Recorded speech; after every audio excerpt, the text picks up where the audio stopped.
My journey to uncover the secrets of an old house began 2 years ago, after the end of a long-term relationship.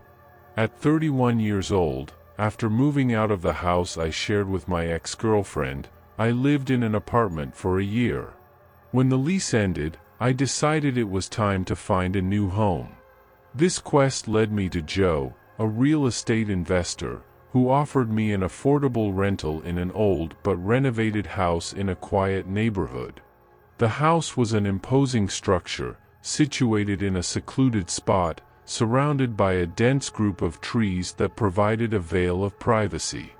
Its interior was a surprising contrast to the old exterior. Everything inside was modern and updated, from the appliances to the Wi-Fi setup, which was included in the rent. The location, away from the main road and hidden behind vegetation, was ideal for someone like me, who worked and studied from home. In the early days, the house seemed to be everything I had ever wanted: spacious, quiet, and private. But over time, I began to feel a strange sensation, a feeling that something was not right. I couldn't pinpoint the source of this discomfort, but it was a persistent unease that refused to go away. In the second month, I decided to organize a small gathering with friends to celebrate my new phase. During the party, we decided to explore the basement, a place I rarely visited. As we descended the stairs, we were greeted by a peculiar sound, a constant scratching that seemed to come from one of the walls. Jokes aside, my friends suggested rats or even something more sinister, but one of them seemed genuinely scared and insisted we leave. After the party, my friend Mike and I, fueled by curiosity and a few beers, decided to investigate the source of the sound. Armed with basic tools, we traced the noise to a specific point behind the stairs. With little understanding of what we were doing, we broke down the wall, revealing a hidden chamber. The interior of the chamber was like a scene from a horror movie. Rusty chains hung from the walls, handcuffs and knives were scattered on the floor, and a scythe leaned in a corner. A dirty bowl with a rusty fork and a stack of old books completed the eerie scene. The air was heavy, laden with the smell of mold and metal. I immediately called Joe, describing what we had found. His reaction was one of shock and confusion. He came quickly, and upon seeing the scene, he seemed torn between irritation and embarrassment. I insisted that I couldn't continue living there, and he, understandably, agreed. I left the house that same night, returning to my parents' house, while Joe refunded me the first month's rent without question. Since then, I have been incessantly thinking about the basement and its secrets. What could have happened there? Who would have used those objects and why? I wondered if I should investigate further, perhaps even talk to Joe again or try to find out something about the previous owners. However, a part of me fears what else might be uncovered. I share my story seeking advice on how to proceed. Should I seek more information about the history of the house and its former residents? How can I initiate such an investigation with no prior experience? The whole situation still haunts me, and while a part of me wants answers, another part fears what they might reveal. If I do find more information about the mysterious basement, I promise to share it. Since my childhood, I have always been fascinated by haunted house stories and unsolved mysteries. I never imagined, however, that one day I would live my own horror story. It all began when my wife, Laura, and I decided to move into a house in a quiet suburb in the United States, seeking a fresh start and a safe place to raise our daughter, Emily. The house, a Victorian construction, exuded charm and history. Despite its somewhat aged appearance, it was spacious and promised to be the perfect home for our family. However, from the very first day, something in that house seemed strangely unsettling.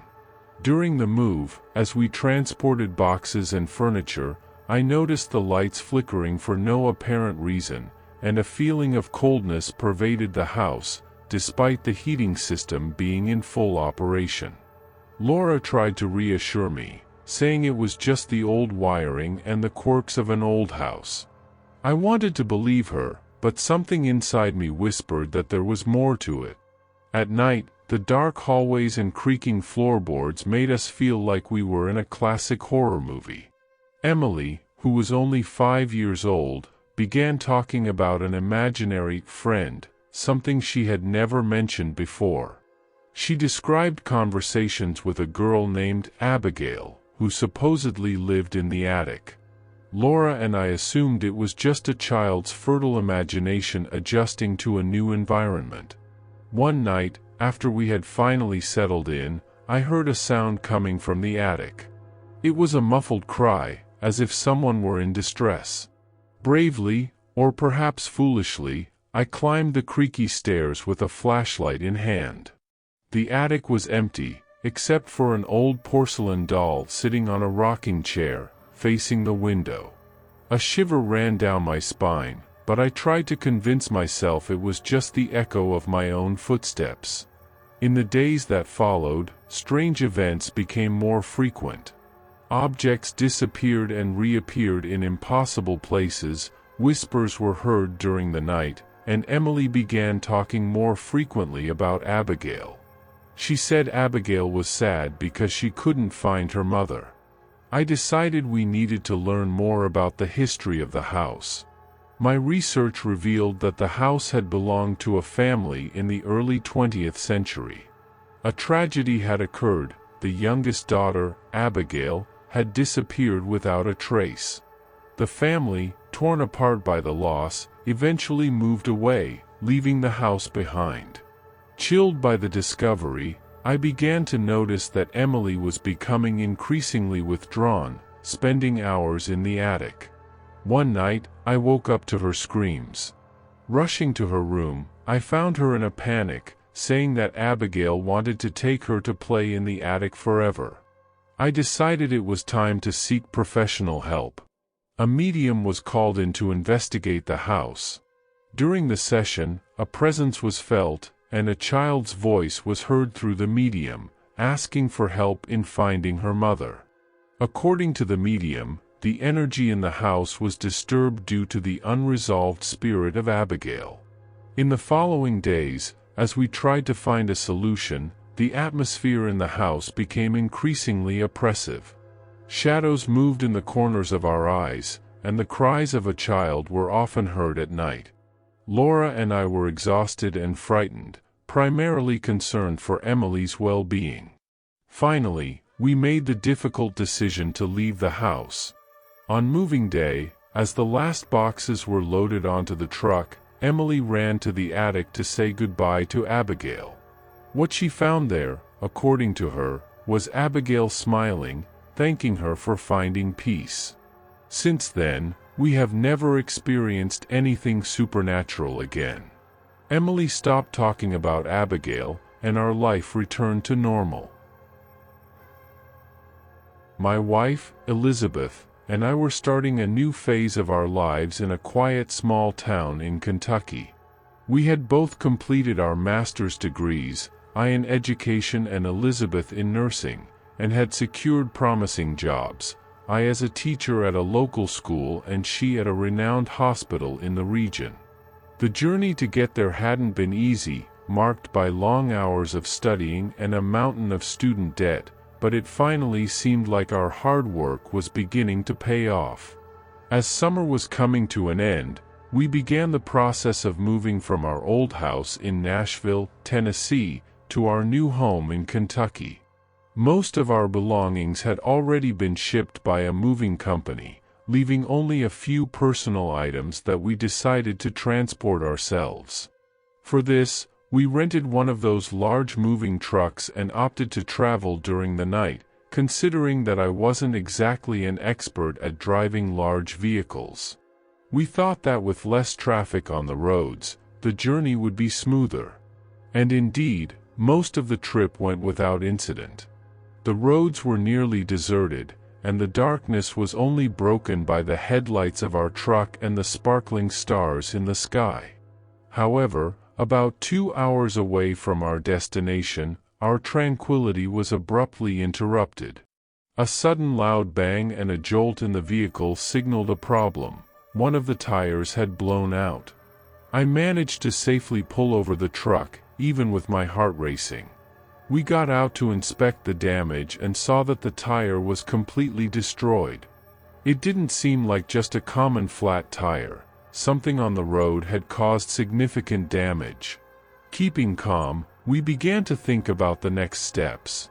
Should we call the rental truck company first, the insurance, or maybe roadside assistance? We consulted the manual we received from the rental company and found an emergency roadside number. After some signal issues with our cell phone, we finally made contact and were told that someone would come to help us, but it would take some time. We decided to wait in the truck and pass the time by watching videos on YouTube. However, the situation took an unexpected and frightening turn. Elizabeth, who was more alert to our surroundings, suddenly nudged me and whispered that there was someone behind the truck. Looking in the rearview mirror, I saw a silhouette wearing a black hoodie, illuminated by the truck's red lights. I kept my gaze fixed on the figure, trying to assess their intentions when Elizabeth called me again, this time with urgency and fear in her voice. I looked ahead and saw another person standing in front of the truck. It was strange, there were no other vehicles nearby, and these people seemed to have appeared out of nowhere. 2 more figures emerged from the shadows, a young man and woman, approaching the truck. The woman, with a soft voice, asked if we needed help with the tire, claiming that they were skilled with cars. I exchanged a glance with Elizabeth, who had discreetly sent a message to the 911 emergency number, something I didn't even know was possible. I replied to the woman, thanking her but explaining that help from the rental company was on the way. She, with a smile that seemed forced to me, asked if they could shelter in the back of the truck until assistance arrived. At that moment, one of the men, visibly more robust and imposing, attempted to force open the door on my side, while the other approached Elizabeth's side door. Panic set in. I tried calling 911, while Elizabeth continued sending emergency messages. Fortunately, the lights of a police car soon appeared in the distance. The police officer, upon arrival, shouted for everyone to step away from the vehicle. The woman, still smiling, tried to invent a story about being robbed, but realizing they were cornered, they all fled into the woods by the roadside. The police officer attempted to pursue them but quickly called for backup. Within minutes, several police cars arrived at the scene. We reported everything that had happened, still in shock and relief. Shortly after, the repair truck arrived and fixed the tire, allowing us to finally continue our journey. Later, the police informed us that it had been a trap. They found a metal strip with nails on the road, clearly placed there on purpose. I chose not to pursue the case legally, although maybe I should have. I just hope those young people find a better path in life and don't have the opportunity to harm anyone else. That episode was a dark reminder that, even on the quietest roads in America, unexpected dangers can lurk under the moonlight. As someone who constantly moves due to work, I'm used to exploring new places in the United States. Initially, the idea of traveling across the country was exciting, but not every destination proved pleasant. Last year, I was transferred to a small town, the name of which I prefer to keep confidential for privacy reasons. This town, situated in a remote location and surrounded by dense vegetation, had its quirks. The house assigned to me was a modest cabin, hidden among the trees, providing the solitude I so desired. While the town had its rustic charm, the Wi-Fi connection was weak, and the nearest store was a 20-minute drive away. My two neighbors lived at a considerable distance, separated by dense foliage. During foggy nights, I could barely see their houses through the trees. 2 nights after my arrival, while smoking a cigarette in the backyard, I spotted one of my neighbors standing among the trees, seemingly staring at me. I found the situation strange but was too tired to worry. However, later that night, I was abruptly awakened by a loud noise in the living room. With my heart pounding, I saw a man standing there. Armed with neither a weapon nor a means of defense, I was paralyzed with fear behind my bedroom door. The man began moving toward my room, but suddenly, a loud and authoritative voice interrupted him. A police officer had entered the house, demanding that the intruder, Eric, drop a knife and surrender. Eric, apparently unstable, attacked the officer, resulting in a physical struggle. The quick-thinking officer managed to immobilize Eric. The officer instructed anyone in the house to flee and seek help on the road. I rushed outside, wearing only underwear and a t-shirt, and found other police officers and my neighbor, who explained the situation. Eric, the ex-boyfriend of a former resident of the house, had been disturbed since her passing and had become a danger to himself and others. Over the past year, Eric had been seen attempting to break into the house, which was empty at the time, claiming that he needed to get in to see her. His erratic behavior and attempts at intrusion were known in the town, but no one expected him to go this far. The police took him away, hoping he would receive the necessary care. After this incident, my company arranged for my stay in a hotel, and shortly after, I was transferred to another location. In 2017, I decided to leave behind the life I knew in my hometown to explore new horizons in the United States.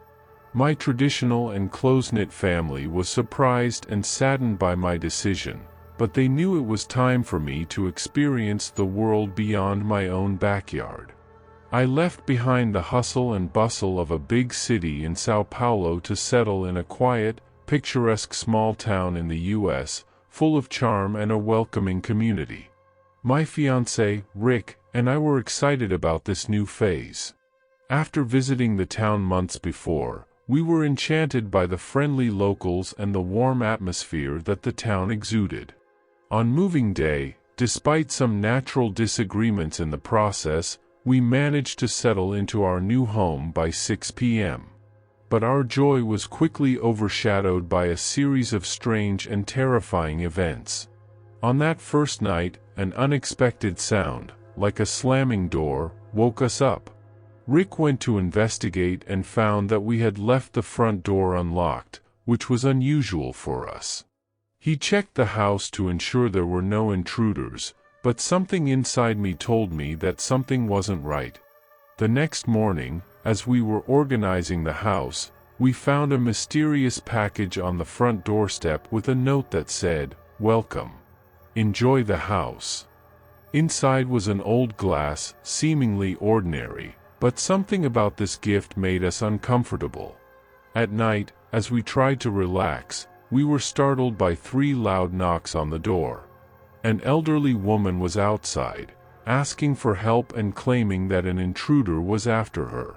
When Rick refused to let her in and offered to call the police, she changed her behavior drastically, threatening us with a sinister voice. Suddenly, 2 men barged into our house, knocking Rick to the ground. I hid in the closet, watching in horror as they assaulted him. The police arrived in time to prevent something worse, but the intruders managed to escape. Traumatized, we decided to leave town immediately and return to our hometown. The inexplicable attack left many questions unanswered and a lingering fear. The most terrifying part was discovering that the intruders had already been in our house the night before. The front door was unlocked when Rick investigated the noise. We returned to our hometown, where we felt safer, but the memories of that terrifying experience remain vivid in our minds. To this day, We have no idea why we were targeted for those attacks and who those intruders were. At the age of 19, I found myself entangled in a plot that felt more like a suspense movie, but it was my reality at the time. I was young, impulsive, and, like many at that age, thought I knew it all. This story begins in a quiet little town in the United States, where I decided to live with my then-girlfriend, Sarah. We had only been dating for a few months, and our cohabitation was anything but harmonious. Our apartment, barely more than a one-bedroom, became a battleground. Sarah and I were constantly at odds, and arguments were frequent. My parents, who had opposed the relationship from the start, had no idea what was happening because I stubbornly kept the truth from them. Things took a bizarre turn when I started waking up in the middle of the night and found Sarah staring at me, standing by the bedside. When confronted, she responded enigmatically, "I'm just watching you." This made me extremely uncomfortable, but I tried to ignore it, thinking it was just a strange phase. Financially, we were in dire straits. I worked a minimum wage job, and Sarah was unemployed. Bills were piling up, and supporting both of us was becoming increasingly unsustainable. Our financial situation was another trigger for our constant arguments. One day, after a particularly intense fight, I decided it was time to leave. I told Sarah I would move out by the end of the month. This news sent her into a complete frenzy, and she began physically assaulting me. I screamed for her to stop, but our neighbors, accustomed to not getting involved in others' affairs, did not intervene. After the assault, we had a surprisingly mature conversation, agreeing to go back to our parents' homes and take things one day at a time. It seemed like there was finally a light at the end of the tunnel. However, that night, I was awakened by Sarah's terrifying screams. I rushed to the living room and found her in a state of hysteria, holding a bunch of keys. Before I could understand what was happening, she hit me in the head with the keys, shouting unintelligibly. I tried to calm her down, but the situation quickly deteriorated. What I didn't know was that Sarah had already called the police before she started screaming. When the officers arrived, they found a chaotic scene, me trying to calm down Sarah, who continued to assault me and make accusations. Without asking questions, the police handcuffed me and took me to the detention center. My parents arrived quickly to support me, but Sarah's accusation that I had assaulted her was serious. I was detained for over a week, a traumatizing and confusing experience, especially considering I had never had legal trouble before. Over time, and thanks to text messages I had with my parents, I was able to prove my innocence. Still, the stain on my name took years to be completely cleared. Years later, I discovered that Sarah had been diagnosed with schizophrenia. This revelation shocked me but also made me reflect on all the strange situations and behaviors she had exhibited. My wife, Anna, and I always dreamed of having a peaceful life in an American suburb. When we finally moved, we didn't expect our arrival to cause so much commotion. Our new home, located in a picturesque and tranquil neighborhood, seemed like the perfect setting to start our family. However, we soon realized that our tattoos and somewhat alternative style drew the attention of some neighbors, especially an older couple who lived across from our house, the Johnsons. The Johnsons observed us with a mix of curiosity and disapproval. They would peek from behind their curtains but never respond to my waves, which I admit were somewhat sarcastic. One day, while I was organizing some tools in the garage, Mr. Johnson crossed the street and entered my property, aggressively reprimanding me for disturbing the neighborhood's peace. His approach irritated me, and I responded in kind. Anna intervened, trying to calm the situation, but Mr. Johnson spat on the ground in response and left grumbling. Amid this tension, I decided to play a prank that turned out to be a terrible idea. I used high-quality fake blood that Anna and I like to use for our Halloween decorations to create a stain on the window facing the Johnsons' house. It was a childish prank, I know, but at the time, it seemed like a harmless way to retaliate against their hostility. Mr. Johnson's reaction was extremely disproportionate and frightening. One night, as we were relaxing watching a movie, we were interrupted by the sound of our door being forcibly opened. Mr. Johnson, distraught, entered our home with an axe in hand, repeatedly insisting that he had seen blood and needed to protect us. I tried to convince him it was just a prank, but he was beside himself, consumed by irrational fear. The situation escalated quickly. Mr. Johnson, still holding the axe, began to approach me. In a moment of panic, I considered reacting, but I hesitated, aware that any sudden movement could make things worse. Anna, realizing the danger, rushed to call the police. It was at that moment that the unexpected happened. Mr. Johnson, panting and confused, collapsed on the floor of our living room. The police and an ambulance arrived quickly, but Mr. Johnson was already unconscious. He was taken to the hospital, where, days later, he passed away due to cardiac complications. The news of his death deeply shook me. Although his action had been terrifying, I never intended to harm him. I was trying to be funny, but my prank ended up having tragic consequences. After the incident, I went to talk to Mrs. Johnson, offering my sincere apologies. She, with a kindness I didn't expect, told me that her husband had been ill for some time, struggling with mental health issues. This revelation only intensified my remorse. I began helping Mrs. Johnson with household chores and house maintenance, trying in some way to make amends for the disruption I had caused. Hey everyone, I hope you enjoyed this video. If you had fun, or even got a chill down your spine, hit that like button. It really helps us out here on the channel. And hey, if you're not subscribed yet, click on the subscribe button so you won't miss the spooky adventures we're cooking up. There's a lot of cool stuff coming up. Thanks for being with us today, and see you in the next video. Stay tuned for more stories.